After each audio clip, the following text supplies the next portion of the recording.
彼得後書第3章，親愛嘅朋友啊，我倆下寫本你哋嘅係第二封信呢，在兩封信嘅底背，我隆重提醒你哋倆條事情來激發你哋純潔嘅思想。我愛你哋記得古早時嗰條聖賢弟所講嘅話，還有我哋嘅主。救主通過眾使徒傳本你哋嘅命令，最重要嘅係你哋一定要知，在了末後嘅日期，有啲人素食肉嘅學子會出來滅殺你哋。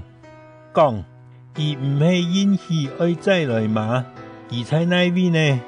我哋嘅祖先隆重過身呢，仲係萬有，咁唔係含老太初創造嘅時空樣嘛？記得條條唔記得上帝在太初用佢嘅話創造天地呢個事實。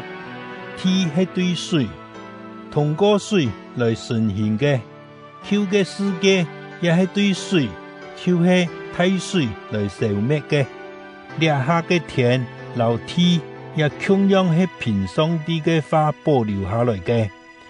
等到唔信嘅人受審判，愛消滅嘅人，就愛用火燒剔。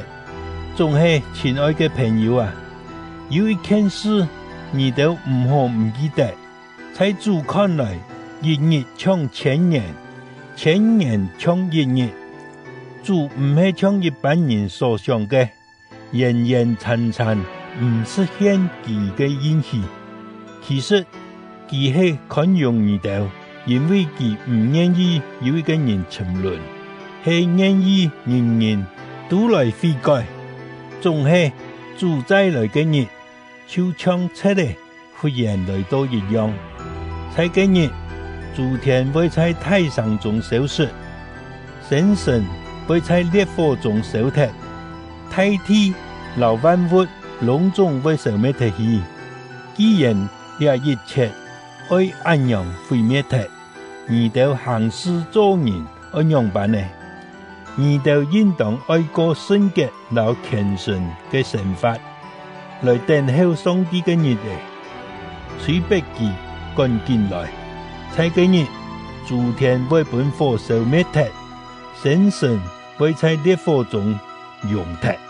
仲係我哋所等嘅係上帝所應許嘅新天新地，在嘅位正義永遠長存。所以親愛嘅朋友啊，既然你哋等候嘅日，就應該在上帝面前盡力追求聖潔，過無好嫌嘅生活，同佢和好。愛用我哋嘅主嘅寬容做你哋得救嘅機會，像我哋親愛嘅兄弟保羅用上帝所賜嘅智慧寫信嘅本你哋一樣，佢在所有嘅書信底背全部有講起了嘅事情。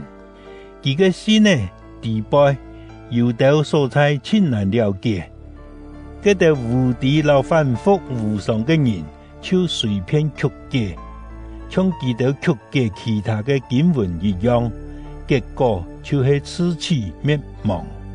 總講，親愛嘅朋友啊，既然你哋知了條事情，就應該提防，免得本嗰條壞人錯誤嘅言論拐走，害你哋離開堅固嘅立場。你哋愛在我哋嘅主救主耶穌基督嘅恩典中，並對佢嘅認識上繼續長進，願榮光歸本佢，對列下一直到永遠。阿們。